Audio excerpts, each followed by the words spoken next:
বলেছিলাম একটা ধামাকাদার কাজ দেবো, আমের আচার, খতরনাক কাজ, হিট গিয়েছে একদম একদম হ্যাঁ। আমি এই কাজগুলো একদম ব্লক ব্লাস্টার কাজ, ব্লক বাস্টার পুরো আগুনের মতো হিট আমি বলেছি। আমি কাজের আগে বলেছি, কাজের পরে আর শুনতে পারবে না। এখন মনে হবে যে হিট যায়নি, আবার ভালো কিছু করতে হবে। যদি ভেবে নেই যে পুরো হিট গিয়েছে তাহলে তো ওইখানেই থেমে গেলাম, হয়তো ওটার মতো কাজ আবার করবো। হিট গিয়েছে আর একটা হিট করি, হিট যায়নি মনে করো, তাই কোয়ালিটি আপগ্রেড করবো। এক কথায় আমের আচার তোমরা দেখেছো, কেমন লেগেছে বলো। তুমি জানো বাংলাদেশে প্রায় 1 মিলিয়নের উপরে মানুষ টিকটক করেছে, যাদের আমি ফ্যান, মানে অনেকেই নাটক টাটক করে।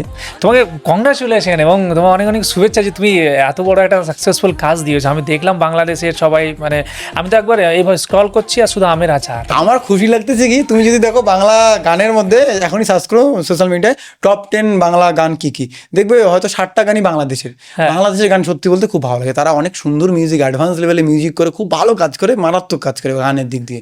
তো সেই দেশে এখানকার ছোট্ট একটা ছেলে, ছোট্ট একটা স্টুডিওর থেকে, ছোট্ট একটা গ্রাম থেকে উঠে ছেলেটা হিট দিয়েছে, যেখানে মিলিয়ন লোক রিল করেছে। মানে বাংলা গানে মিলিয়ন রিল হয়তো 10টা গানও নেই, মনে হয় 10টা গানও নেই। তো যদি 10টা থাকে, সেই 10টার মধ্যে উজ্জ্বল রমনের একটা, এটা একটা হিস্টোরি ক্রিয়েট হয়ে গেল।